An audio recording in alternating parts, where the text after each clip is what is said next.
कि जो समाज जिताकर आपको कुर्सी देता है, अगर आप समाज के दुख तकलीफ दूर नहीं करेंगे, उनके मुद्दे नहीं उठाएंगे, तो वही समाज आपकी कुर्सी खींच लेगा। बल्कि वो लोग जो नफरत फैला रहे हैं, जो अंधविश्वास और पाखंडवाद फैला रहे हैं, उससे भारत कमजोर हो रहा है। भारत को अगर मजबूत करना है तो अपने भारत की जो ओरिजिनल विचारधारा है, जो ज्ञान पर आधारित, पूरे दुनिया में भारत विश्वगुरु बना तो ज्ञान के ऊपर बना। पाखंडवाद अंधविश्वास से विश्वगुरु नहीं बनेंगे, ज्ञान से विश्वगुरु बनेंगे।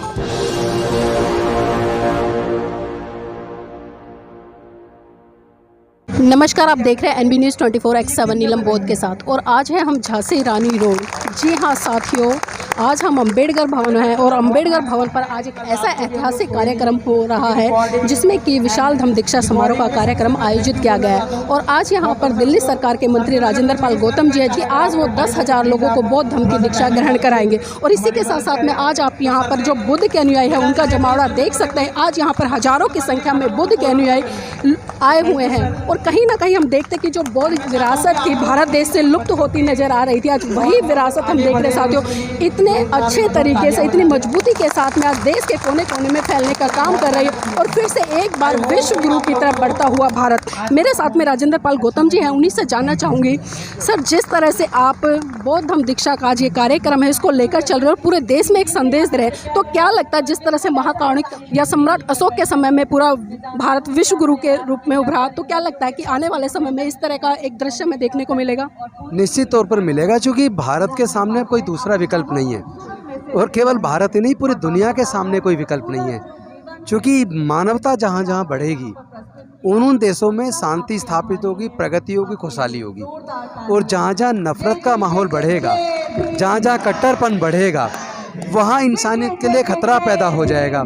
और जहाँ अशांति होती है वहाँ कभी खुशहाली नहीं होती, कभी तरक्की नहीं होती। मैं समझता हूँ कुदरत ने सबको इंसान बनाया, पूरे दुनिया में कहीं भी जाति नहीं है भारत को छोड़कर।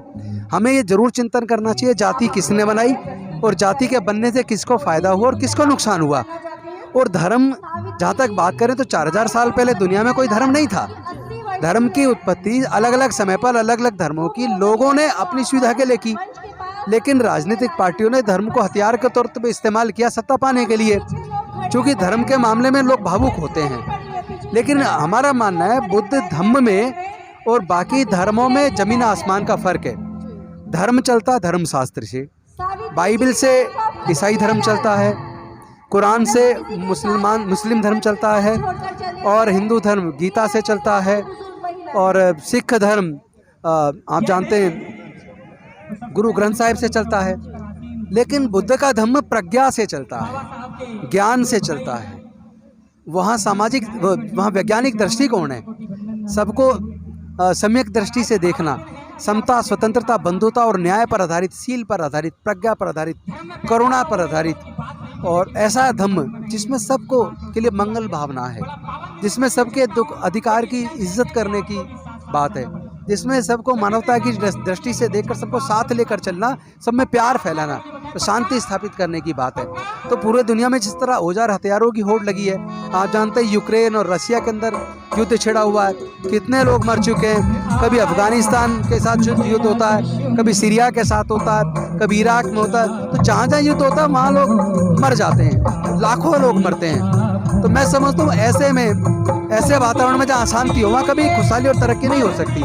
तो पूरे दुनिया को बुद्ध के धम्म की ज़रूरत है, वैज्ञानिक दृष्टिकोण की ज़रूरत है। और केवल भारत ही नहीं, पूरी दुनिया बुद्ध के धम्म को अपनाएगी, क्योंकि बुद्ध का धम्म ही सत्य पर आधारित है, करुणा पर आधारित है, प्रज्ञा पर आधारित है। तो और कोई रास्ता बचा नहीं है। भारत में जिस तरह कुछ ताकतों ने धर्म के नाम पर, जाति के नाम पर उन्माद पैदा किया है, कहीं मूंछ रखने पर हत्या हो रही है, तो कहीं घड़ा छूने पर हत्या हो रही है, कहीं घोड़ी पे बारात निकालने पर हमला हो रहा है, कहीं बहन बेटी को इज्जत लूटी जा रही है, तो फिर उनको हत्या की जा रही है।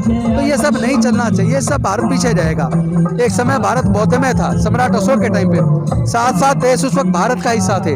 सम्राट महान अशोक, उनके टाइम पे म्यांमार, नेपाल, तिब्बत, भूटान, भारत, बांग्लादेश, पाकिस्तान, अफगानिस्तान, ईरान तक पूरा भारत बौद्ध में था। जहाँ खुदाई करते हैं वो बुद्ध के अवशेष निकलते हैं। सर, जिस भारत को बौद्ध में बनाना है। आज विजयदशमी का कार्यक्रम है, लेकिन हम देख रहे हैं कि ऐसी संस्कृति वाले लोग भी हैं जो कहीं ना कहीं इसको तोड़ मरोड़ कर अपनी संस्कृति के तहत जोड़ने का काम करें। तो ऐसे लोगों को सर क्या संदेश देना चाहेंगे ताकि शुद्ध रूप में ये हम लोगों तक पहुंचे? जो लोग अशोक विजयदशमी का रूपांतरण कर रहे हैं, स्वरूप चेंज कर रहे हैं, वो जितना चाहे सत्य को जमीन के नीचे गाड़ दें, सत्य जमीन चीर कर ऊपर आएगा।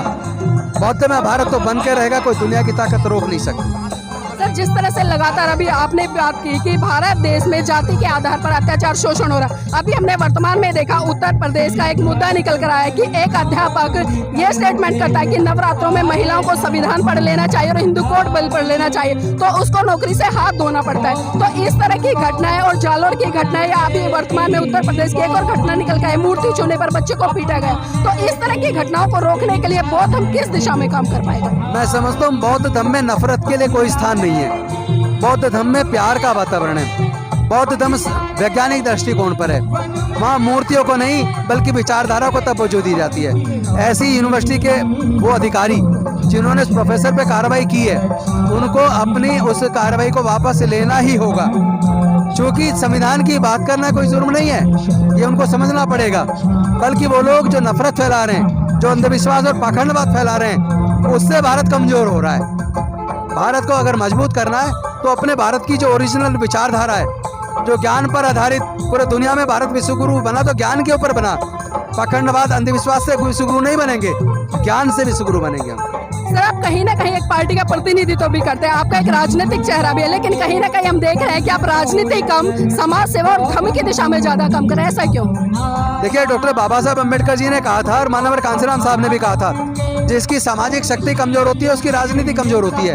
तो हमें समाज की शक्ति का निर्माण करना है, ताकि कोई भी राजनीतिक पार्टी में जाकर चुनाव जीत के जब सत्ता में आ जाता है, उसी समाज को भूल जाता है जिसकी वोट से चुन के आता है। उनको ये एहसास होना चाहिए कि जो समाज जिताकर आपको कुर्सी देता है, अगर आप समाज के दुख तकलीफ दूर नहीं करेंगे, उनके मुद्दे नहीं उठाएंगे, तो वही समाज आपकी कुर्सी खींच लेगा।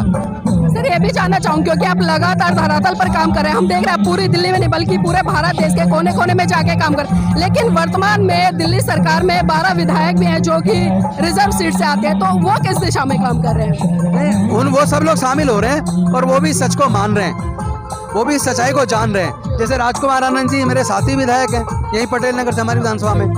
तो हमारे सारे लोग सच को समझ रहे हैं। सब लोग चाहते हैं जाति व्यवस्था खत्म हो, प्यार पैदा हो, और सबको सरकारी खर्चे पे क्वालिटी एजुकेशन मिले, सरकारी खर्चे पे क्वालिटी हेल्थ सर्विस मिले, सबको रोजगार मिले, ज्ञान पे आधारित समाज का निर्माण हो, सब लोग चाहते हैं। सर, जो मिशन जय भीम है, इसका रोड मैप क्या रहेगा? क्योंकि आपने 2025 के लिए एक बहुत बड़ा टारगेट सुनिश्चित किया है, तो किस दिशा में और कैसे काम करेगा? अभी पूरे भारत से लोग जुड़ते जा रहे हैं। देश के तमाम मानवतावादी लोग, चाहे वो किसी भी जाति धर्म के लोग हों, वो सारे लोग एक साथ इकट्ठे हो रहे हैं। वो समय आ गया है कि न केवल भारत, पूरी दुनिया में लोग हमें बुला रहे हैं।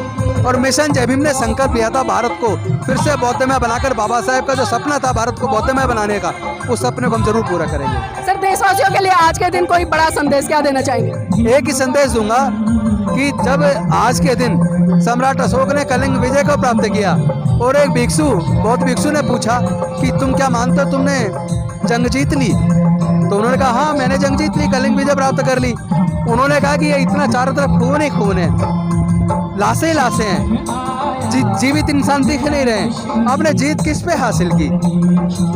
एकदम से वो संकट में पड़ गए और सम्राट अशोक को एहसास हुआ कि जीत लोगों को मारने में नहीं है, जमीन को जीतने से, लोगों को मारने से जीत नहीं है, लोगों के दिल को जीतने से जीत है। उन्होंने तमाम अपने औजार हथियार त्याग कर बुद्ध के धम्म की दीक्षा ली उस दिन, तभी से उस दिन को अशोक विजयदशमी के रूप में माना जाता है। तो उसी व्यवस्था को पूरी दुनिया में फैलाना है कि औजारों से, जंग हथियार से कभी व्यवस्था मजबूत नहीं होगी, मानवता से, शांति से, प्रेम से, करुणा से दुनिया मजबूत होगी। सर, जाते जाते आखिरी सवाल लेना चाहूंगी। अक्सर हम देखते हैं बड़े बड़े जब कार्यक्रम होते हैं तो मंत्री हो, विधायक हो, वो मंच पर आसीन होते हैं, लेकिन आज आप पब्लिक के बीच में बैठे हैं, क्या कारण है सर नीचे बैठने का? देखिए, हमें ना एकदम साधारण, पहले हम लोग सिपाही बने बाबा साहब के, बुद्ध के धम्मों को के अनुयायी बने, उसको आचरण में उतारें।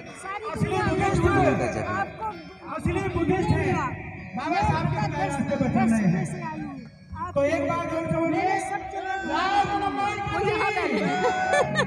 हाथ उठा के बाबा साहेब